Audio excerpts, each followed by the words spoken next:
Welcome to the world united.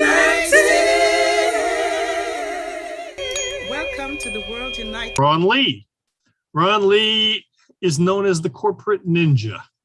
Ron is a conference and TEDx speaker and author who delivers conference presentations and trains management up to executive chair level globally. The keynotes and consultations and master classes are drawn from Eastern and Western philosophies, metaphysics, martial arts, and the performing arts. Interesting mix. He studied at the NIDA, and Ron was a regularly invited lecturer in verbal communication at the University of New South Wales, acting, stand-up comedy, and studying 8 forms of martial arts, metaphysics, and universal laws, as well as 30 years as a professional speaker, qualifies Ron to speak on personal power and communication.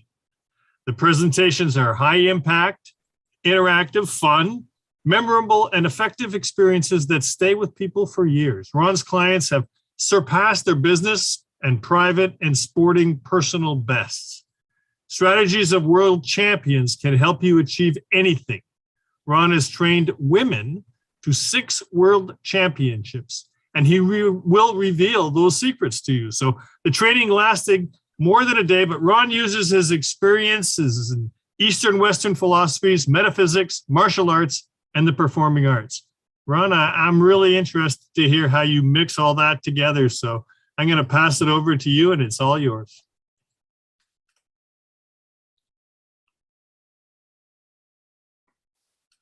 Are we on? Are we on, Mike? I can see you are on, and I hear you well. Go ahead. I can see you, but I can't see myself. That's okay. You know fine. We see you fine. Right? We're okay. Oh, good. Thank you.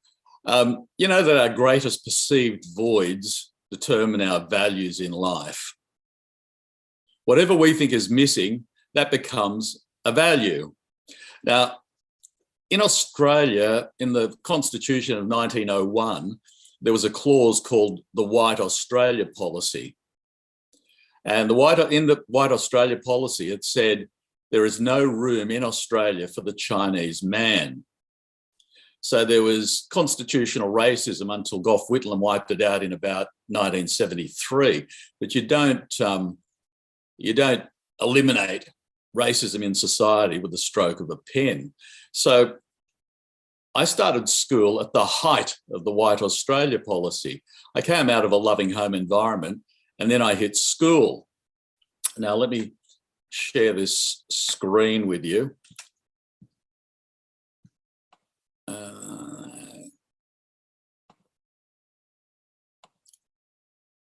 Sorry, I can't find the share screen bit in this. There it is.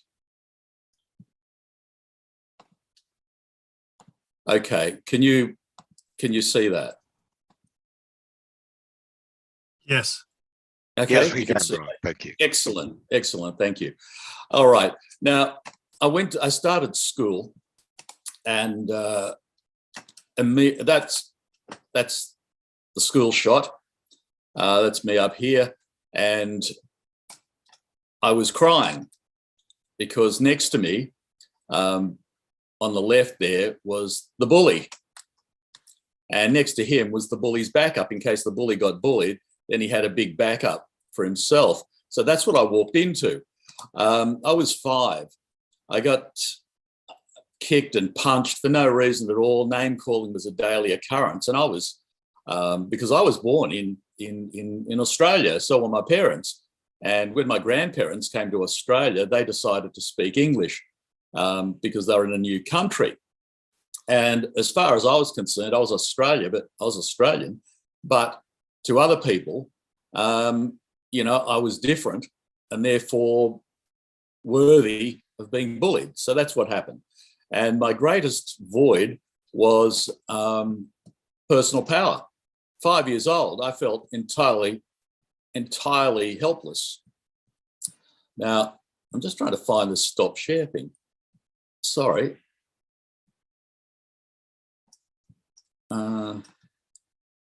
Okay, that's better. Can you, okay.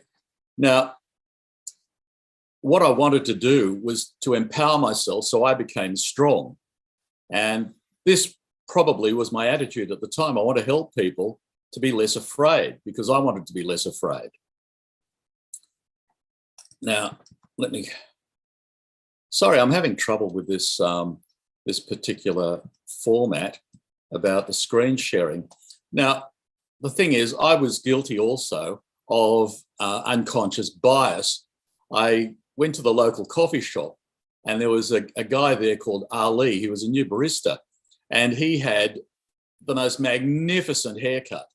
It was like a work of art. It was sculptured. And I said, Ali, I've got to find out where you got that haircut. And he said, oh, it's at Man Cave. It's up the road. And I said, well, who specifically did it for you? And he said, ask for Anthony, the Irishman. And so I went up there and a couple of days later when I knew he was going to be there, and I looked in at this shop and all of the barbers looked like they were Muslims. And I thought, wow, a Muslim barber shop, that's interesting. And I'm standing at the doorway and a man who looked very much like this, with that sort of look, that's not him, by the way, but a man who looked like that, with that sort of look, looked at me in that way. And I said to him, excuse me, would Anthony be about? And he broke out into the broadest smile. And it was a huge smile, and in the broadest Dublin accent, he said, that would be me. I'm Anthony. What's your name? And I said, my name's Ron. What can I do for you? And I said, well, I was down at the coffee shop and I looked at Ali's haircut and it was absolutely brilliant. And he said that you cut it. And he said, that's right. I cut Ali's hair. Yes, that's right. How can I help? And I said, well, would you mind cutting my hair? It would be my pleasure. Sit down and then I'll cut your hair. And so I get to the chair and he starts cutting. And I said, Anthony, I've got to ask, how? And he said that his parents left Palestine when he was 2 years old and moved to Ireland. And he was raised as an Irishman. And that's how he came to have that voice and that attitude. It was absolutely brilliant. So let's see if I can not share this screen again. Okay, so we'll go on to this. So how have I used the skills I learned from not being powerless and studying 8 different martial arts since 1979? And the upside is that for every negative in your life, there's a positive of equal magnitude.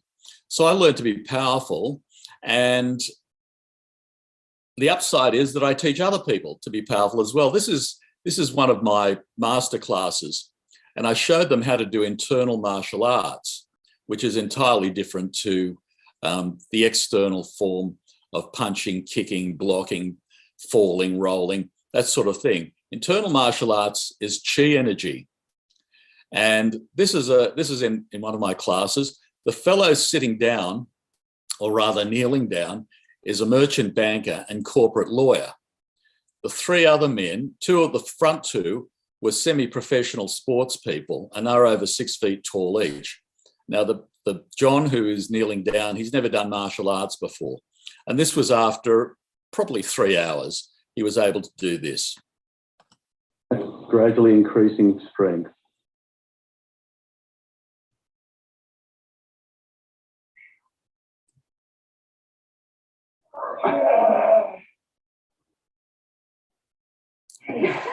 So Ron, we're not seeing your screen. Ron, if you're sharing your screen, we're not seeing it. You're not seeing it? Oh, I did a screen. Okay, sorry. All right. So I'm just wondering how I get back to. You're not seeing the screen. Wow. Okay. Are you able to hear what's going on though? We're hearing you right now. All right. So I've just got a black screen, so I'm not quite sure how to get out of this. I'm sorry.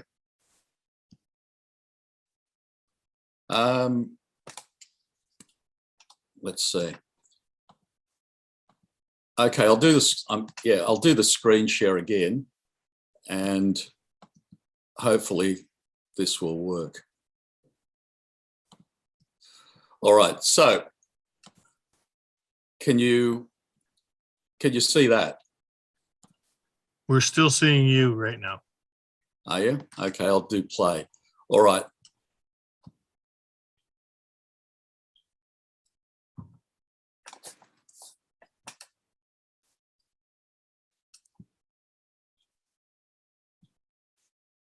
Yeah, I'm sorry about this. I can't. With this, are you able to just continue on with and explaining what you want to talk about without having to do the shares, Ron? Yeah. Well, it said, okay. All right. So, okay. I was speaking at an empowering women conference in Canberra a few years ago. It was called Redefining the Superwoman. And I did a demonstration with a very large security guard where he tried to overpower me in a few different ways, and I ended up overpowering him. And as soon as my session finished, a young woman, young, fit-looking, determined woman, strode up and said, "My name's Caroline Buchanan. I know why I'm here." And I said, from a metaphysical and existential perspective, or chronologically and geographically? And she said, "I'm here so you can train me. Will you do it?" And I said, "I don't know. What do you do?" She said, "London Olympics, BMX women's final, 5th place." And I said, "Okay, you only came 5th. And she said, "Yeah, so will you? That's why I want you to train me." And I said, "Okay, come to Sydney and I'll train you in internal martial arts. How long will that take?" And I said, "Well, you're an elite athlete. We should be able to knock it over in half a day." So a week later, she came to Sydney and we went to a local gym, and I trained her how to double her physical strength. And I said, "I saw some BMX races on YouTube. It looks like there's a bit of stress at the start." And she said, "If you can get off to a good start, that's half the race." I said, "I'm going to show you how to meditate and be aware at the same time." Cool. So I showed her that. So 3 hours later, I said, "You've got enough to win a world championship." And she thanked me, paid me, and left. A week and a half later, she rang me from Auckland and she said, "Yesterday I was in the World Championship women's final. And I want you to look at the video, then read my email." And she was in this race next to the world champion, the gold medalist who beat her. Next to her was a former world champion. Next to her was a former 3-time world champion.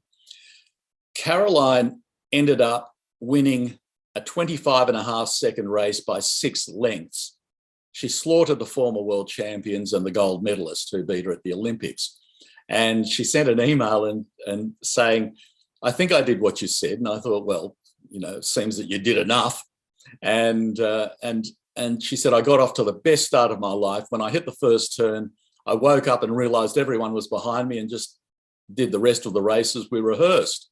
She ended up winning a total of 5 BMX World Championships and a mountain bike World Championship, just to add to it. And so, I was pretty proud of her. And I said to her, "Do you mind if I put the email you sent me on LinkedIn?" And she said, "I would prefer it if you didn't." "Why not?" And she said, "Well, I don't want my competitors to find out about you." And I said, "Well, okay, I'll promise you this. I won't train anybody who is a competitor or who is likely to compete with you.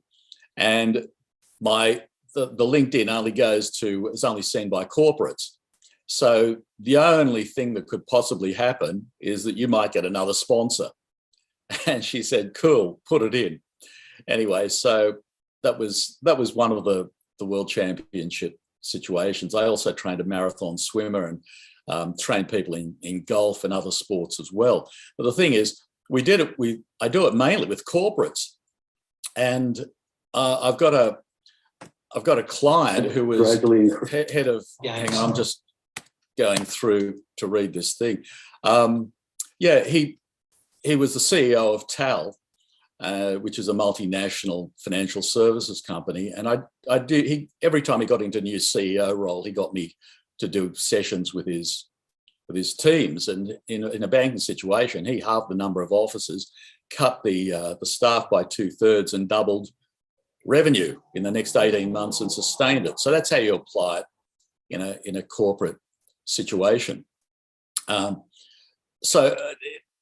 That's basically all I have for you. I can't take you through the metaphors that I use from the martial arts, but hopefully we can get together again and go through it. And question time, happy to answer questions.